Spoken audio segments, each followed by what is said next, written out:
Switching gears back to competitions a little bit.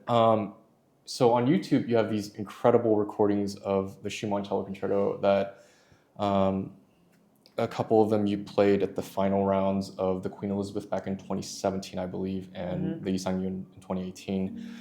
And it's funny, I'm curious to know also why you chose the Schumann Concerto, because that's not a piece that a lot of people would choose to play in the final round of a competition. Right. But moreover, what is your relationship with that particular concerto? And I'm curious, how have you grown as a musician as you've grown with the piece itself?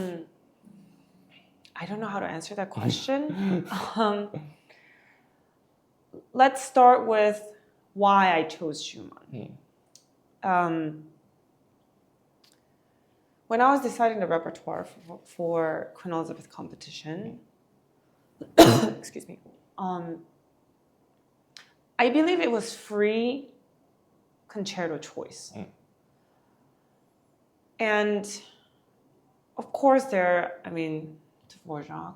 Shostakovich, maybe perhaps more obvious choices. I knew that Schumann is not a typical choice in that sense, and it is challenging to make an impression because it's so elusive musically and physically uncomfortable also. But I trust my gut, and at that point in my life, I felt that I could bring something special with the way I felt about the piece. In hindsight, would I make the same choice? I think so. Okay. Because I know nowadays there's, what's in fashion, what's more popular. You can play the game okay, looking at the jury, is everyone going to be playing this? Or maybe I should go. Yes, you can think about all that, but I still feel that the most convincing performance you'll give of a piece is because if you love it. And it's that special connection and conviction you have. And it's that desire to want to do it.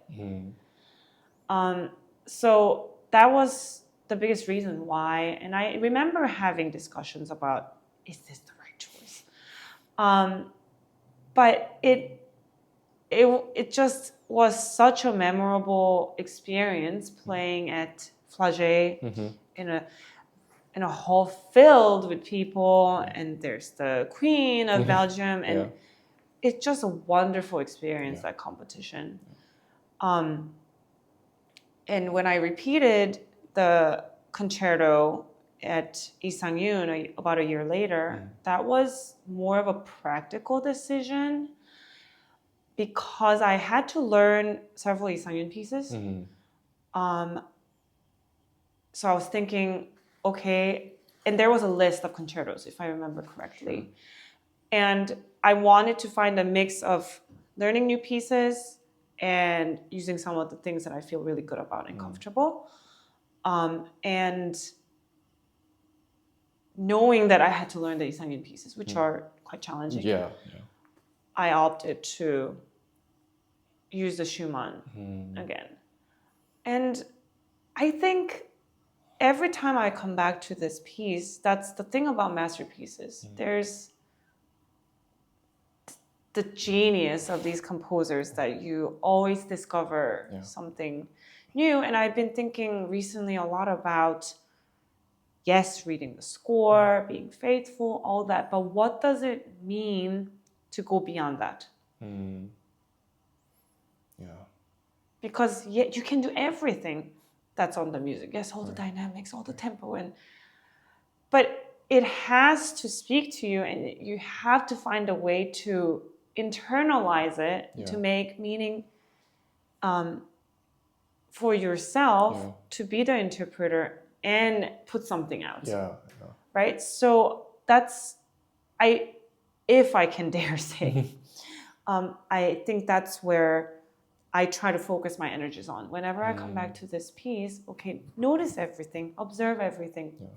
But what is beyond that? Mm. Yeah. And it's so special to come back to pieces that you know well, and you're so humbled by that experience because you notice, wow, you hear this new thing, and then you have new desire and motivation to explore and inspire yourself in that sense. And it's just a really humbling experience because in front of this music we're all just mere mortals. Yeah. And where you are in your life and in your journey, it's going to mean something different. And it will resonate differently.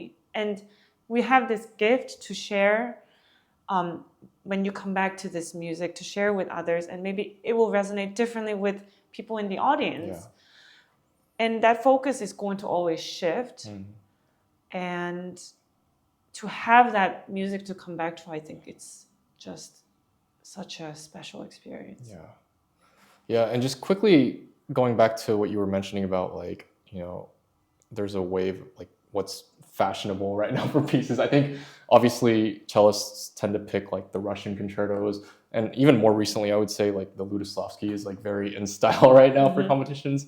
But I love what you mentioned about, like, you know, just knowing the score and knowing everything about it, because I think for some of us as musicians, that's their end goal, is to just know the score and know everything that's written in the page. But I would dare argue to say that that's like the baseline, and that's like the beginning of your journey, is to just know the score, and then what you make of that is kind of where your journey really takes off with any given piece of music. Absolutely agree, 100%. Yeah.